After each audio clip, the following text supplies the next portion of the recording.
All right, so for this writing tip video, we're going to continue talking about the different types of essays that you might be asked to write as a college student. So today we're going to be talking about, not cause and effect, sorry.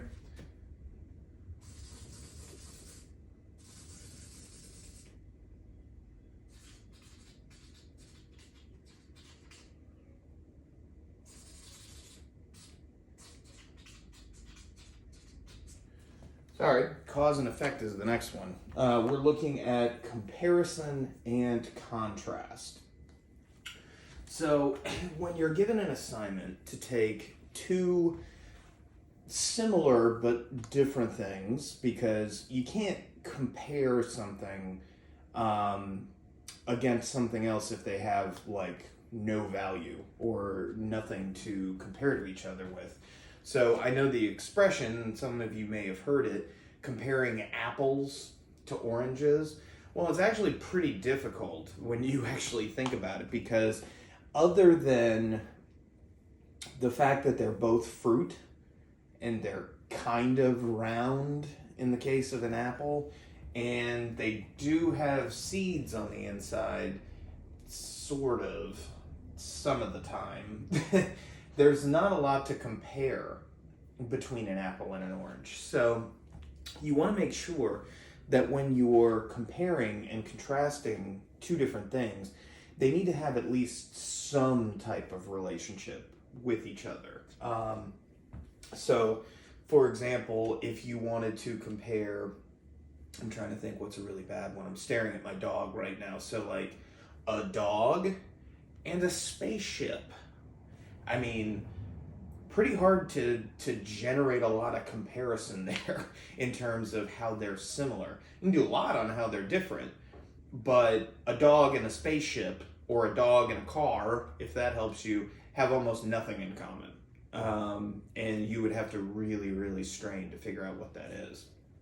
So you need to make sure that the things you're comparing have at least some similarities. They don't have to be overly similar, but you do need to have more than one or two talking points about how they're the same. Most things are more alike than they are different, but we know that we're going to have things to talk about how they're different. I mean, unless they are literally identical. I mean, when you think about it, like, for example, if you like to work out or play team sports, or maybe you just like the flavor, there's, even when you're looking at sport drinks, like say you were comparing, Gatorade, vitamin water, and maybe All Sport. Do they still even make All Sport? Or I can't remember the other one that I think it's Pepsi makes. But anyway, so when you're talking about sports drinks, there's a large amount of difference between each one. Like, for example, I don't find vitamin water to be quite as sweet as Gatorade, and I don't find Gatorade to be as carbonated tasting as All Sport. But Powerade, that was the other one I was trying to think of. And Powerade and All Sport were kind of real similar to me.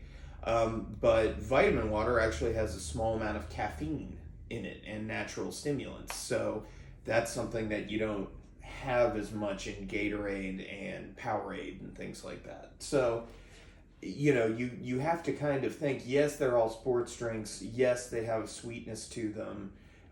Yes, most people drink them before, after, during their working out. But there are a lot of differences in terms of what types of flavors are available. Like, I don't know if you've ever looked, but vitamin water has some really odd ingredients that a lot of people aren't used to. Meanwhile, Gatorade has a flavor that's called Cool Blue. Not blue raspberry or something like that. The flavor is literally blue. If any of you have ever seen The Office, there's that funny exchange between Michael Scott and Ryan Howard about how, red isn't a flavor. or blue isn't a flavor, whatever it is. So anyway, make sure that when you are looking to choose, and sometimes your teacher or your professor or your instructor will give you the things you're supposed to compare, but make sure that if you are, say, comparing two famous leaders in American history, like ones that I used to get all the time when I taught at the community college back in North Carolina, is I would ask them to compare and contrast two famous American people. And oftentimes what I would get is like Michael Jordan versus LeBron James, or Kobe Bryant versus Michael Jordan, or LeBron James, or something like that. And oftentimes I would get what I considered historically to be kind of a strange pairing, which was Abraham Lincoln and Dr. Martin Luther King Jr. Not that I don't think they both did amazing things, but they're so far apart in terms of 100 years separating, their deaths, that it becomes a little harder to compare those two men because, yes, they both did amazing things for the African American community and everything like that, but one of them was president of the United States and white, and the other one was a minister and social activist who was black. So there's a lot of contrast in between those two. I always thought it would be a more approachable comparison to compare like Abraham Lincoln to the Confederate president Jefferson Davis in terms of how they viewed and did things, and then comparing Dr. King to Malcolm X, who was a contemporary of his who had a very different view for how African Americans would be recognized as equals by, or if they even could be, looked at as equals, because, Dr. King was very biblically driven from a Christian standpoint. Malcolm X was more famously quoted as saying by any means necessary, and was part of the Brotherhood of Islam. So there are a lot of different things happening there, but I always thought those were more apt comparisons. So when you're taking a look at how you want to construct these papers, compare and contrast the same elements. So when you are taking a look at this, and we'll get to the different methods you can use when constructing your paper in a second, you want to make sure that for both sides or both elements of the comparison and contrast, you're comparing and contrasting the same thing. So if I was trying to compare and contrast, say, a American football with a soccer ball, we would want to talk about the size, the color, and the shape. So with a football, you talk about what size it is, what color it is, what shape it generally is. Then when you talk about the soccer ball, you also, in that same order, need to talk about the size, the color, and the shape. That way you have a fair comparison, like a one-to-one comparison.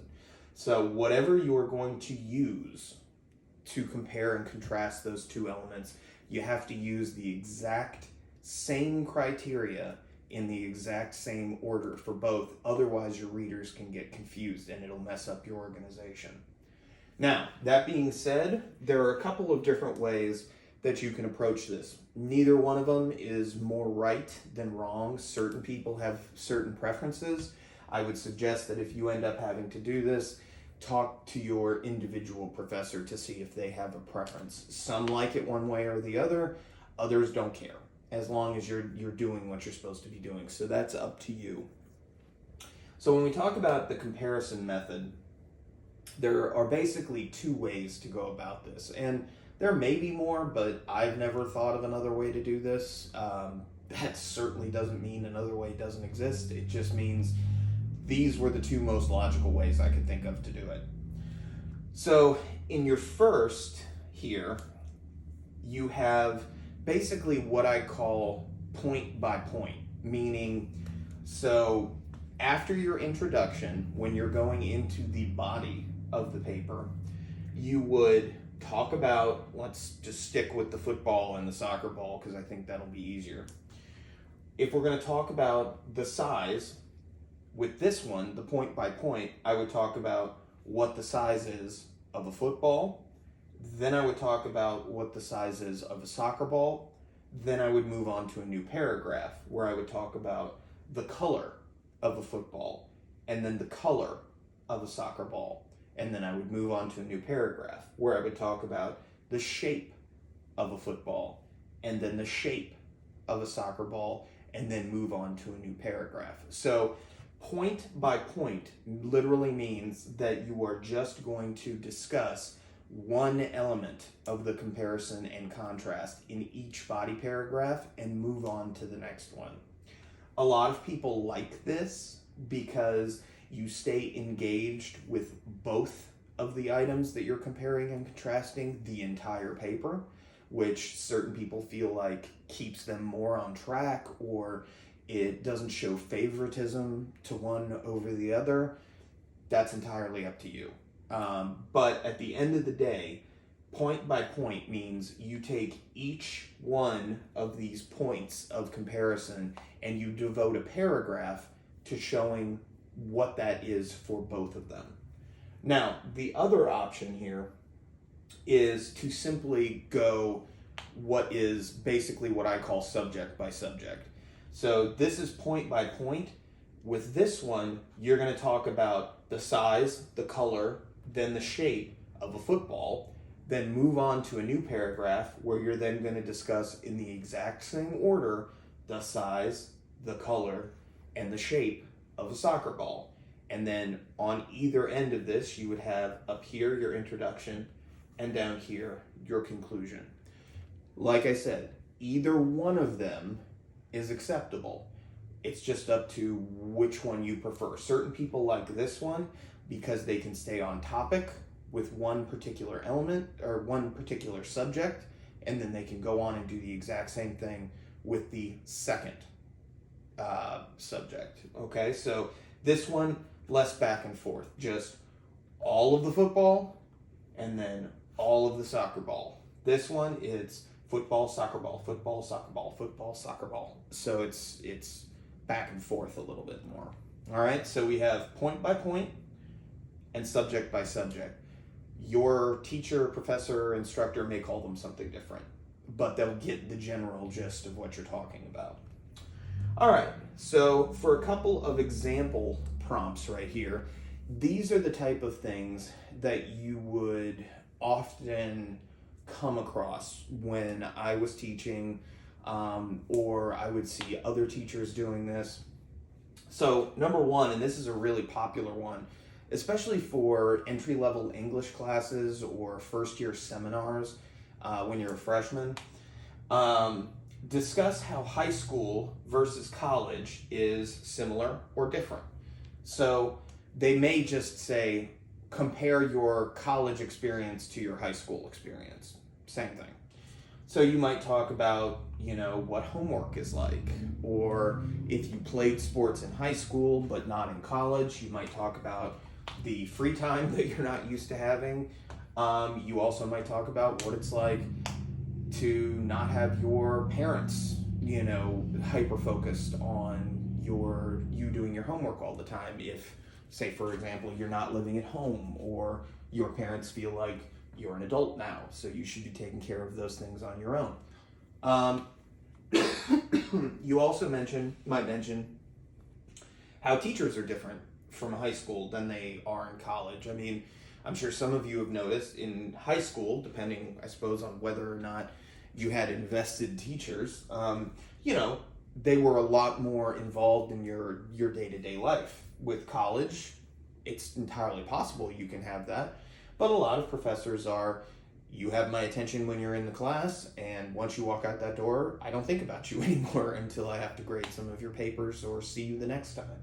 So, however that might be, and depending on whether you go point by point or subject by subject, you can tackle that in a lot of different ways. And let's say, again, you're living on your own. Compare the dining experience at home versus living on your own. Now, some of you might still be living at home, and congratulations, like if you have parents that are really dedicated to family dinners or cook all the time, you know, whatever it might be. I definitely had to learn how to cook for myself, but you know, I worked a lot in restaurants, so that helped. But what is it like, you know, now that you're an adult and you're out on your own, or you're living at home, and now everybody's schedules are kind of different? Do you still manage to sit down and eat as a family more often than not? Are you, you know, resorting to, you know, Easy Mac and Hot Pockets and things like that more and more and more? Do you do takeout food more? Maybe you have a job and a car, and so you're able to, you know, have a little bit more freedom in what you ate as opposed to when you were younger. And one of my favorite assignments, it's actually not up here, that I would do is I would ask people to, you know, compare and contrast maybe their favorite eating experience out in a restaurant with their favorite eating experience they've had in someone's home. Or I might say, you know, I would never, ever, ever make students go out and spend money. But I had a student one time that did a comparison and contrast between getting the exact same takeout order from Pizza Hut, then Domino's, then Papa John's. Obviously, she did it on different nights because that would have been a lot of pizza. But, you know, she took notes, she compared what she thought, and she talked about the similarities and the differences between the different types of pizza that she would order. Nowadays, everybody's got one of those original deluxe chicken sandwich type things. You know, Chick-fil-A always had one. Then a few years ago, Popeyes comes out with theirs. And, you know, then McDonald's and Wendy's and Burger King. And now we even have Panera Bread that's, you know, come up with their version of the original chicken sandwich. So you might go through the drive-thru and get one of each and see which one you like better from two different places or something along those lines. But whatever it is, going back to the previous video, make sure you use descriptive language.